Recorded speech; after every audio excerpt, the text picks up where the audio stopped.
The Meadowthorpe Neighborhood Association, in doing the environmental education program, is proud to recognize several businesses who have helped us with this workshop. We have gotten donations for our door prizes from Soapy Joe's Car Wash. And Soapy Joe's is just across Leestown and is under new ownership. So you each will get a coupon for a free car wash, and feel free to go and get your car washed. And there are 2 locations for Soapy Joe's. One's over on Todd's Road, and there are some free car washes amongst the drawings for the Todd Road location. And to attract us over there, that's a little higher level car wash than the regular, the blue coupon.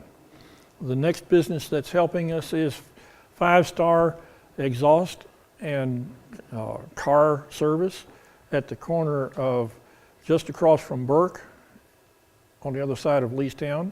So they've provided a couple of oil changes for us. And then Exhaust Pro on Versailles Road.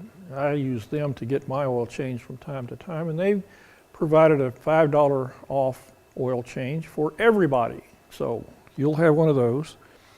The Meadowthorpe Cafe.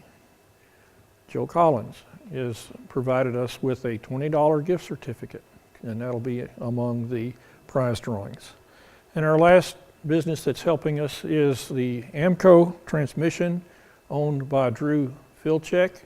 And Drew's the owner, and he will be the presenter this afternoon about automobile care in the neighborhood. So we certainly appreciate these businesses that are helping with the environmental education program here in Meadowthorpe.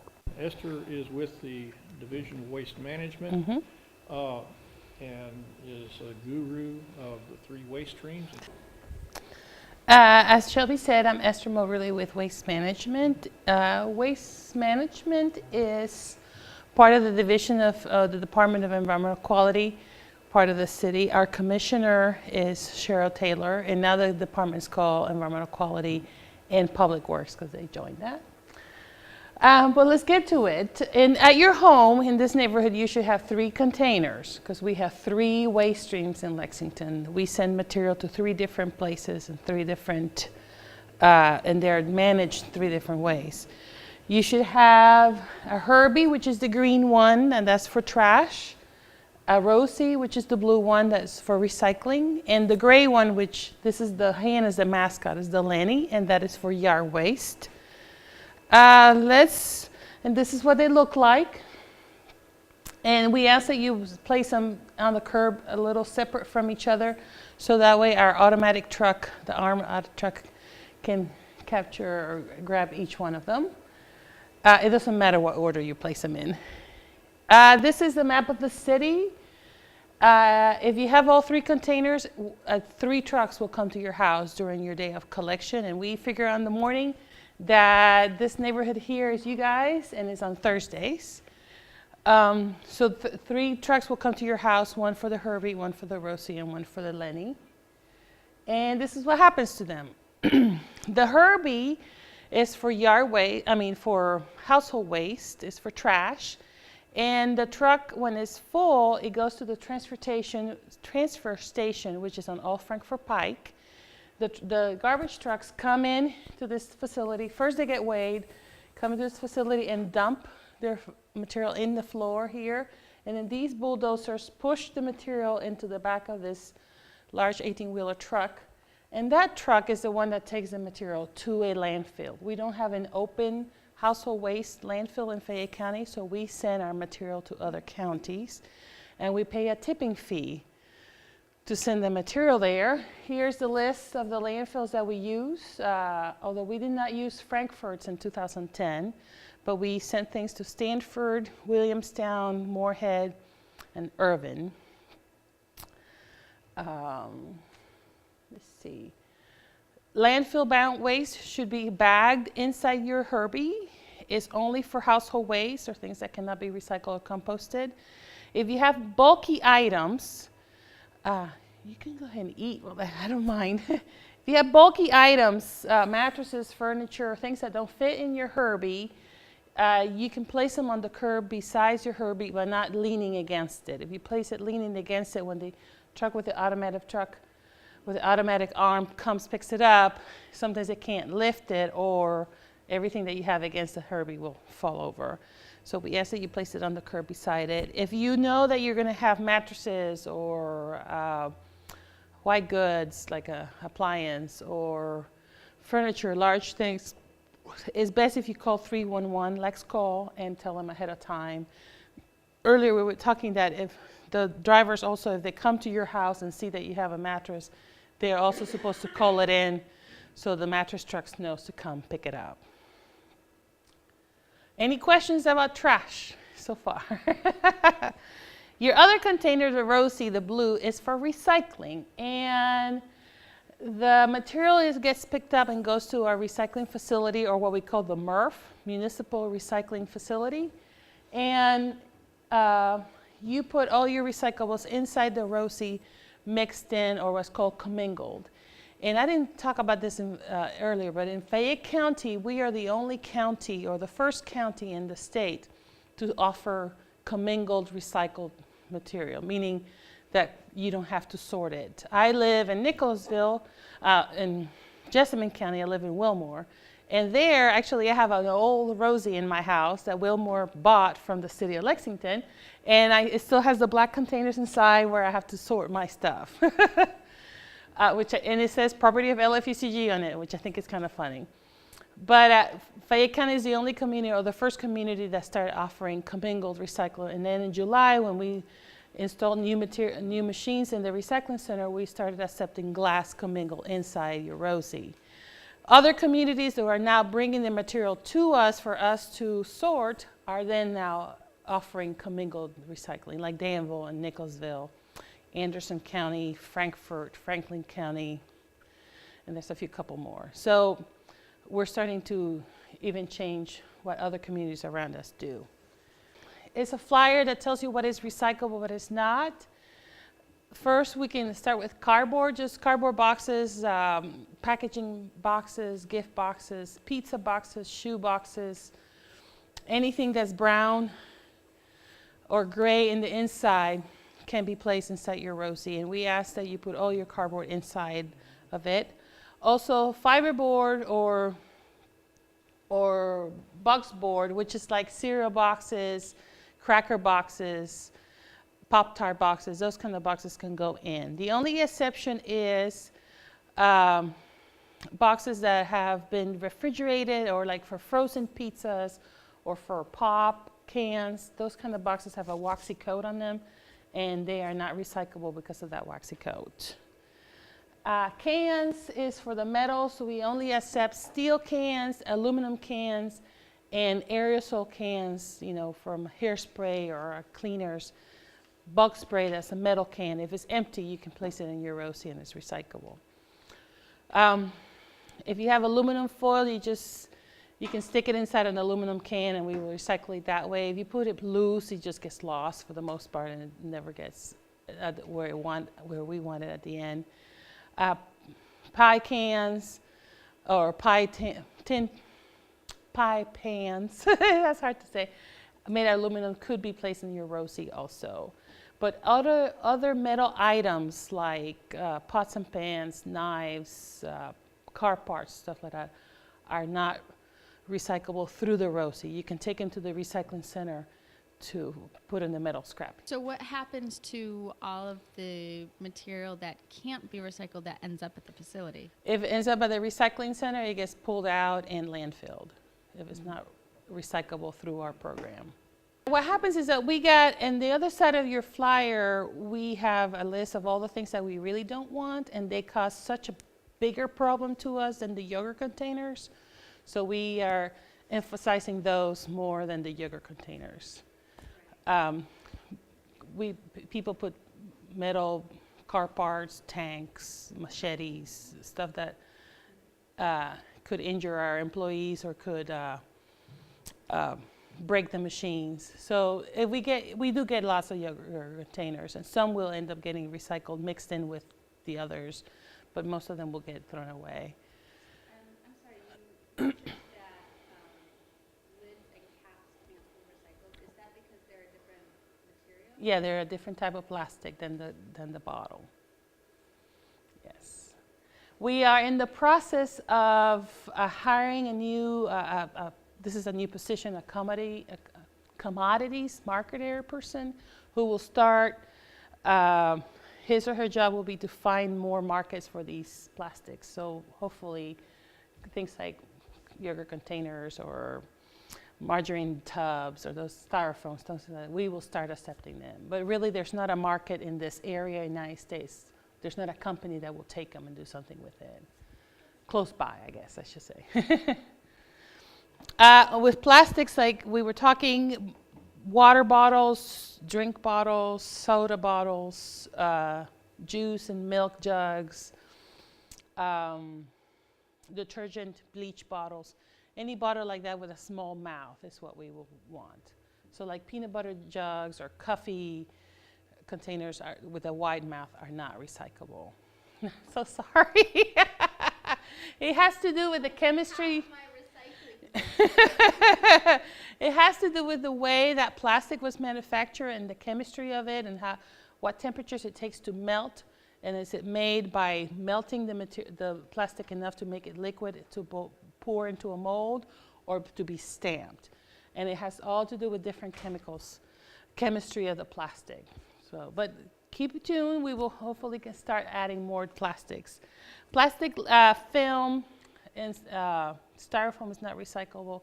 Plastic bags are through the grocery stores and through those places. We won't accept them. Well, I can tell you personally, we have visited, when I worked at Bluegrass Pride, we visited Kroger's and all the Walmarts in Lexington, and they do recycle them.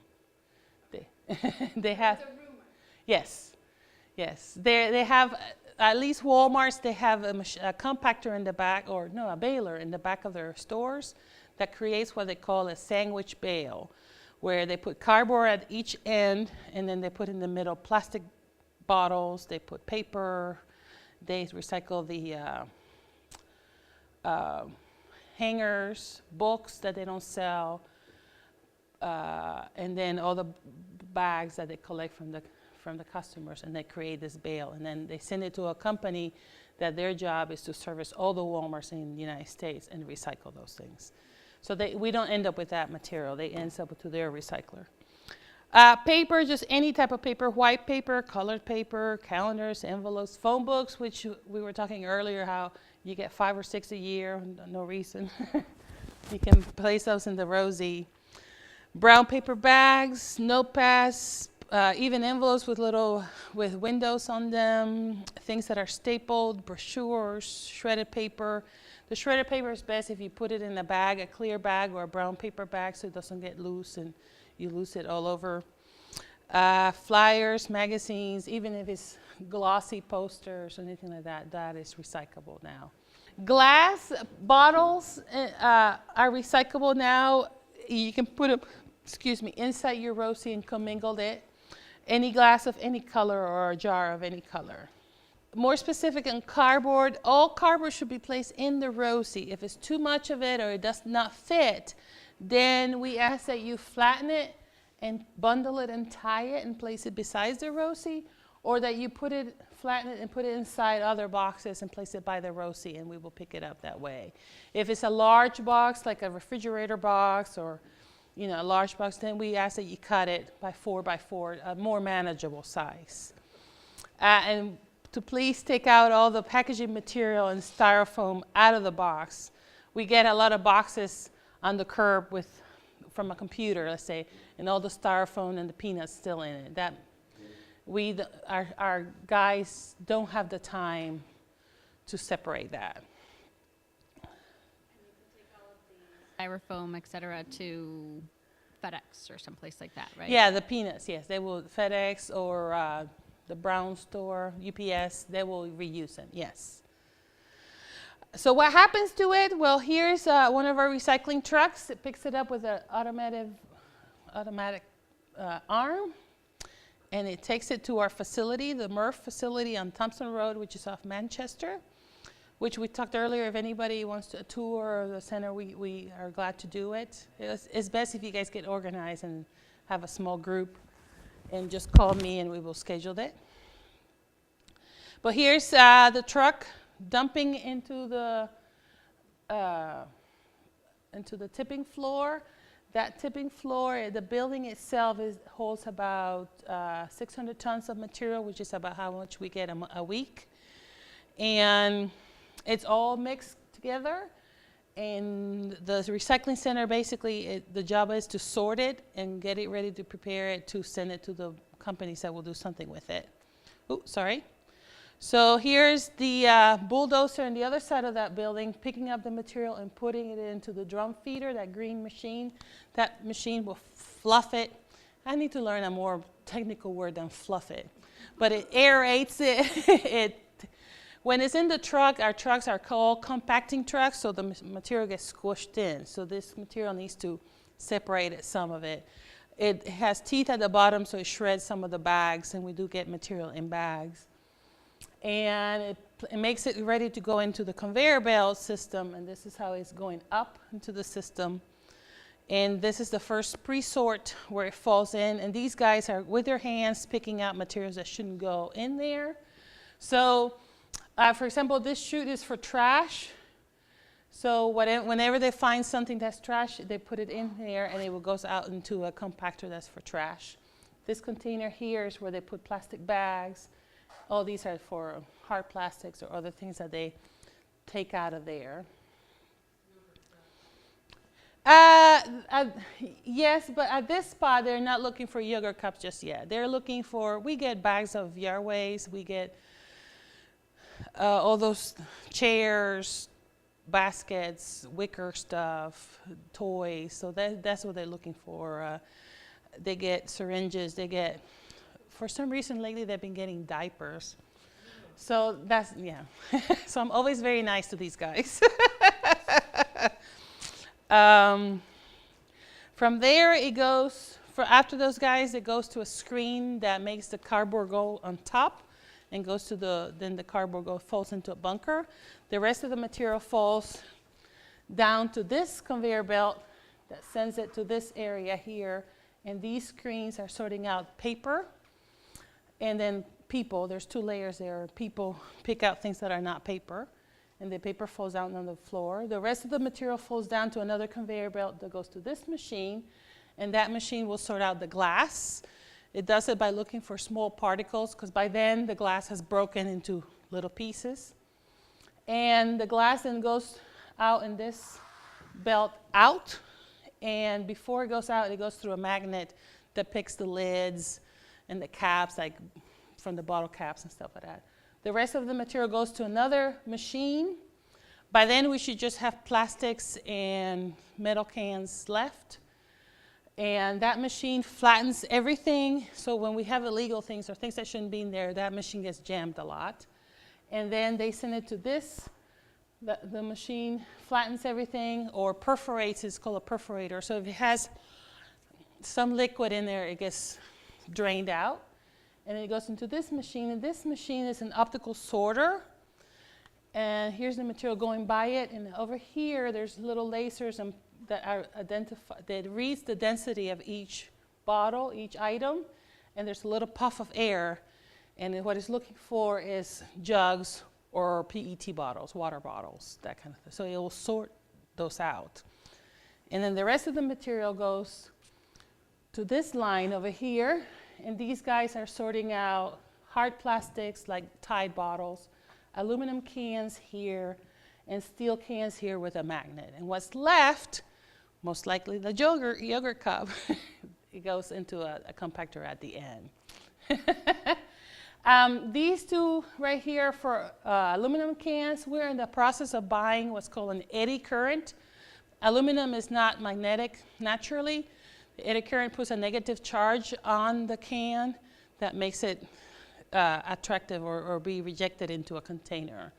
So it's about $100,000, so it takes a while, but it's much more accurate than the 4 or 5 guys who are sorting it out there. When As all this process is happening, the things get sorted into bunkers here, and you can't tell, but these are bunkers over here, and here in the middle is a moving floor. So when one of these bunkers is full, an operator will open the door, the material will fall into this moving floor that takes it to takes it up and down into the compactor, or to the baler, and squeezes it into a bale. So there's that end product. There is a bale of cardboard. And we bale everything with the exception of our paper and glass.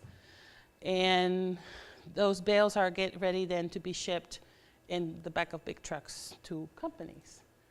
So here's aluminum cans. It's a bale of aluminum cans. It goes to Novellis, which is in Berea, Kentucky. Is the world's largest aluminum can recycler. And they make these long ingots or long bars of aluminums, and then they go to Beattyville, and in Beattyville they get flattened and stamped into cans, the shape of a can, and which gets sent to the bottling company, and that company fills it up again with beer or pop, and it's another can in your in a grocery store in 6 weeks. So it's pretty quick, yes. This bale of aluminum weighs about 1,000 pounds. Right now, the market value of it is about 70 cents a pound. A pound. So for us, that's about $700 worth. So it depends on how many we send. But volume-wise, we get most paper. Money-wise, aluminum and cardboard are our money makers. Here's cardboard that goes to Maysville, to a company called Temple Inland, and they make cardboard and fiberboard. Those cracker boxes, that's fiberboard, and they make that. The milk jugs go to Playmart in Somerset, Kentucky, and they make playground equipment. So what I like about this also is all these are local Kentucky jobs. If you landfill it, you don't make as much jobs. PET bottles, which is soda bottles or water bottles, end up in Georgia, and they make carpet out of them. The kids always like, what? How do they make carpet out of plastic? But what they do is they melt it into very thin thread, and then that thread gets made into carpet, which I think is very cool. Here's the paper, and this is the old line. Right now, if you go here, we have a second platform of people sorting out paper. And the paper goes loose, and it's mostly newsprint, and it goes to paper mills that become to make new newspaper. Most newspapers now that you buy are all made out of recycled content paper. Glass is not actually recycled in the sense that we don't send it to a company that will melt it and make new glass out of it. We use it in-house in the government. So like Streets and Roads or one of our departments needs to put pipes and they need something like sand or gravel, they will use our glass. It's been broken and we crush it again, and it becomes very safe to handle kind of sand-looking feel of it. So we don't recycle it, we don't send it to a company that makes glass, but we reuse it. The other ones that we talked about earlier, phone books, go to a company that makes insulation out of them. Hard plastics like Tide bottles and bleach bottles go to a company that makes hard plastic things like trash cans and benches and that kind of thing. With recycling, if it creates more jobs to recycle it into landfill. If you have 10,000 tons of waste that goes to a landfill, that creates about 6 jobs. That same amount or the same tons creates about 36 jobs recycling. There's more processes involved. Saves energy because you use less energy to make something out of a can than to mine more metal. It reduces pollution because you create less pollution by making something out of something that's like a can than mining more aluminum. And it saves landfill because you're not sending all that material to the landfill, so it saves landfill space. Still, in 1989, we had 120 landfills in Kentucky, one per county basically, and now a lot of those have been closed and we have about 20 left. Like we were talking about is safe space. Last year, Fayette County, we sent about 300,000 tons of material to the landfill. We recycled 24,000, so it would have 24,000 tons. If we had not recycled that material, we would have had to send that to the landfill also. So we're saving some space that way. By not sending that material to the recycling, to the landfill, we don't have to pay the tipping fee for it as a county or as a city government. So here's the amount that we recycled in the last few years. And here it shows you how much.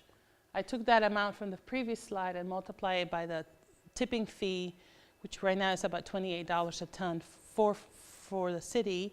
And this is how we figure out how much the city has saved by recycling. So this is money that we haven't spent that goes into the waste management and recycling program. And then we also make money by selling our recyclables, and we create a revenue.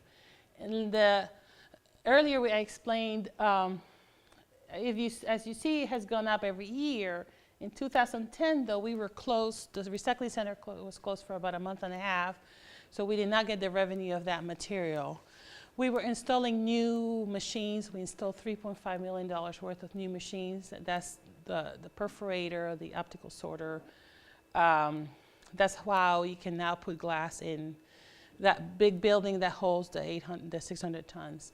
So what we did still recycle. We sent our material to Columbus, Ohio, so they got to sell the material. So it got recycled, we just didn't get the money for it. And then also, this is during the time that the economy was struggling and the prices of recyclable materials, the commodities, really tanked.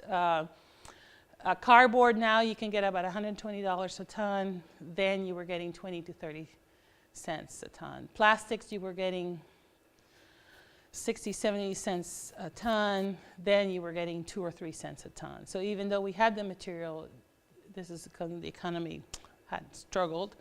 The prices are back up now, which is a good thing. But anyway, that's why it shows a decrease there. Any more questions on recycling? Okay, I'm here afterwards, so that's no problem. Yard waste, this is the things that you can put in your Lenny on the gray container. You can put leaves, grass clippings, tree and bush trimmings. Last year we handled about 21 tons of yard waste, so that's also other material that was not landfill and we didn't pay the fee for. And this is what happens to it. The trucks take them to our facility at the Haley Pike landfill. It doesn't get landfill, it's in the same facility, just here's the landfill and here's the compost pad. And as you can see, this is pictures of the Christmas trees that we collected in December and January of this year. And what they do is they grind them up and put them in these rows. And then after a few months, they keep grinding them, and the end product is compost or mulch, I'm sorry. And residents can get this mulch. We give back to the residents some for free on the 2nd and 3rd Saturday of January, April, July, and October. If you come with a truck, you can get 2 scoops of that bobcat for free. So you get your yard waste back, I guess. I've always wondered what would happen if we took our yard waste and mulched it, composted it in with the landfill material, if the landfill material would decompose faster? Well, the landfill, when the material gets sent to the landfill, it just gets covered with dirt and compacted. So there's no aeration and there's no process in there really for decomposing. And the compost facility gets grinded up and aired and water, and there's a different process to it, and it gets treated differently. Things at the landfill take a long time to decompose. Yeah, that's what I hear. Yeah. Banana peels that take decades. I'm sorry? Banana peels that take decades. Right. So, We are in the process right now as a city. We just started a new pilot program in part of Southland Drive neighborhood where we're allowing some of the residents to put food waste, like banana peels and stuff like that, in the Lenny to be composted. And that's the first step that we're taking towards eventually get to where everybody could put food waste in their Lenny. It makes sense to be able to do that kind of thing. Right. Part of the problem, one of the biggest steps we'll have to do is right now our compost facility is permitted for a very small amount of food waste. So for us to go countywide offering food waste, compost, like everything in your Lenny, we will have to get new state permits, which is evidently very difficult. A lot of steps to it, but that is our long-term goal. And that's what we're starting a pilot program now to start learning and going towards that. Well, and it's educating the public too, because there are certain things that if you want the compost to be usable, you can't put certain foods in. Like eggshells are really good, but you've got to rinse them first. I mean, I'm trying to remember. Well, what we're doing is we're going to accept eggshells, we're accepting meat and bone, we're accepting basically everything with the exception of grease, oils, liquids, and large portions, no lard, that kind of thing. But we will be accepting everything. And so at the compost facility, when the truck comes, picks up this neighborhood, the neighborhood that's starting the pilot program, and this is starting Monday. I mean, literally, it's just starting. They're going to put it in a different pile and treat it a little differently than they were treating yard waste because it has meats and all these other things. So it's a learning process for us. So whereas this is free mulch, the other would be labeled differently. Don't use it as mulch, but use it as gardening material. Most likely, yeah. Interesting. We'll see. That's part of the learning. That's what we're calling a pilot program. We're doing it with we're offering it to about 400 homes, a few schools, and a few businesses like Good Foods and Donut Days and Whole Foods and a few other places. Yeah. So it's in the long term where we're going, but it takes a while. Other services that we offer, we have recycling for businesses, and they can either get Rosie's, this is link built, and they were recycling, or they can get a cardboard dumpster, and you can't see it, but there's an opening here for them to put cardboard in it. And soon we're going to start offering recycling through using dumpsters for businesses. That's another pilot program that we're doing. Darcy and I have been busy, right? And Meadowthorpe Cafe recycles a lot. So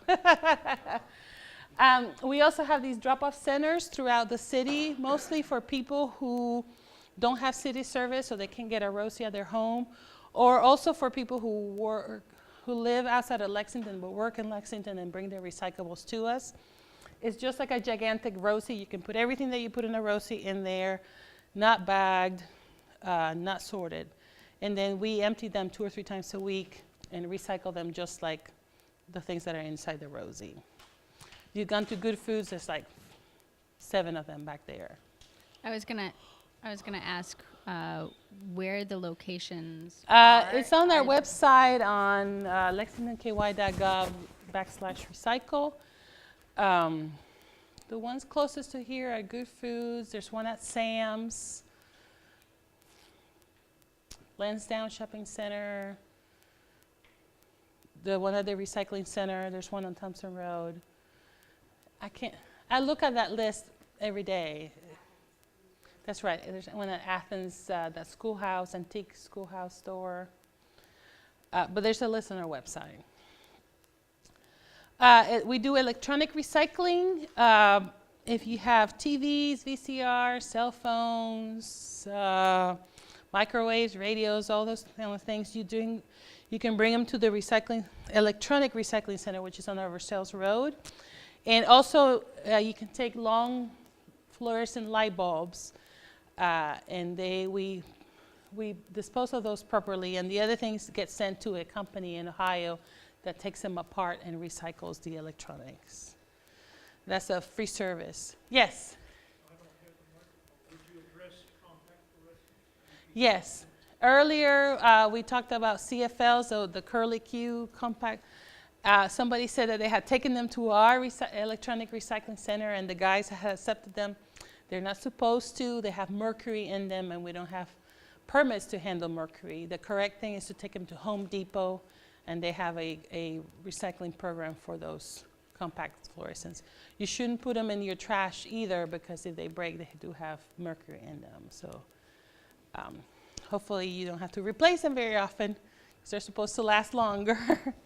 But that's what you're supposed to do, take them to Home Depot. White goods, if you have bought a new refrigerator or your freezer died, water heater, stove, you can place it on your curb, and you can call Lexco, and we will pick it up, and we take it to a company called Environmental Recycling on Winchester Road, and they recycle them. Any white goods that the city picks up do not get landfill, they get recycled. If you have a refrigerator or a freezer, we ask that you take the door off. Other services, paint, we are working with Habitat for Humanity, the Restore store on Southland Drive. If you have latex paint, and you have plenty of it, or enough of it, you take it to them, they mix it and make neutral colors, and then they resell it, or they use it for their Habitat for Humanity houses, I'm sorry. This is a program that we have funded together between the city and Habitat for Humanity. If you just have a little bit, Darcy's got, do you have any left? Yeah, some paint crystals to harden them to get rid of. Good, because I've got a lot of that too. The previous owners left about 5 cans of paint that is just oil-based nastiness. Oil-based doesn't work with this. You have to put sand or kitty litter or something like that in it. And then at that point, You put it in Rubina. Right.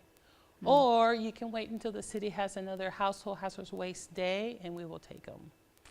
And we're hoping to have one in November, or in the fall.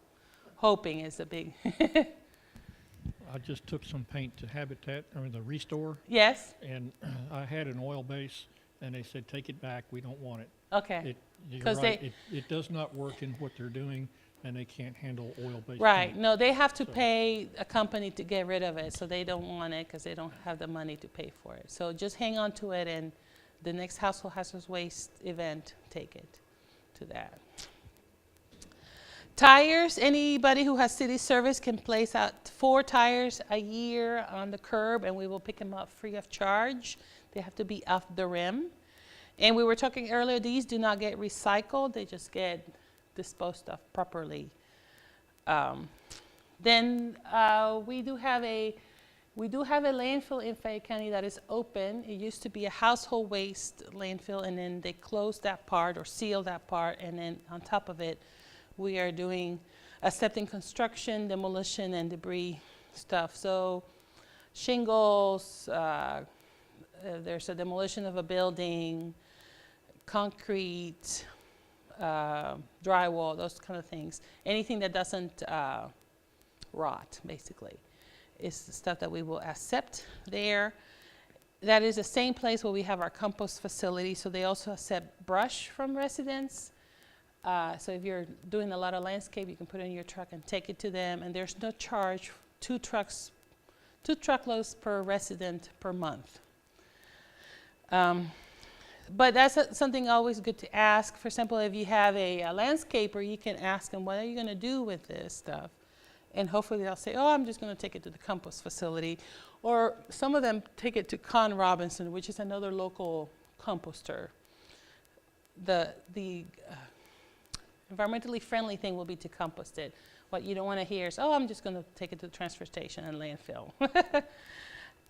This is other events or services that we do. 4 times a year, we have a free household waste day.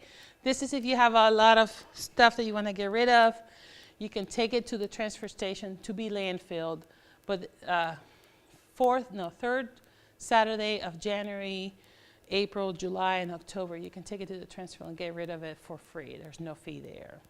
what constitutes as household waste? Are you talking refrigerators or No, things? no. Or?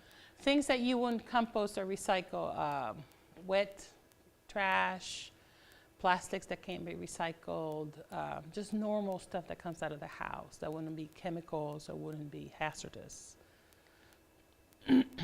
Household hazardous waste days, we're hoping to have another one this year in the fall. Tire roundups, those are when we have like a tire amnesty where residents can bring their tires to us for free, no limit. We have one every 3 to 5 years. Is funded by a state grant or state money, so it is dependent on that money coming in. In those events, we do recycle those tires. Paper shred day, we had one. We've had it a few years. In 2009, we had one and about 100, 200 people came. So as part of my job, it was my job to plan one for 2009. And we had about 1,000 cars come. So it was, a few people got mad about traffic.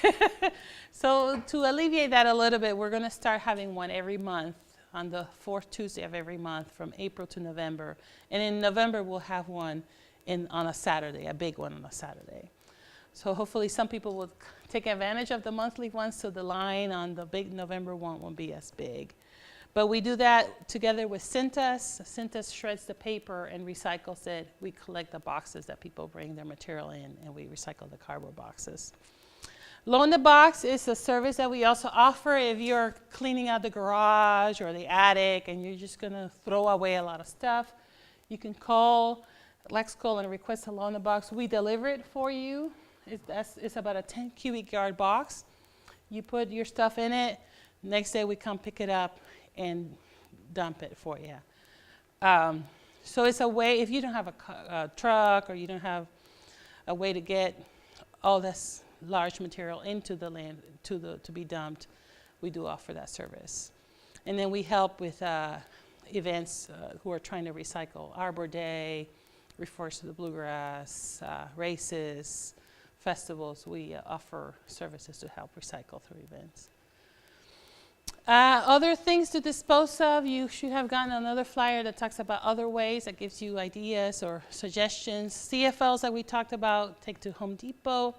Metal hangers, the dry cleaners, reuse them. Plastic bags, take them back to your grocery store. Or like Good Foods reuses them, so that's another option.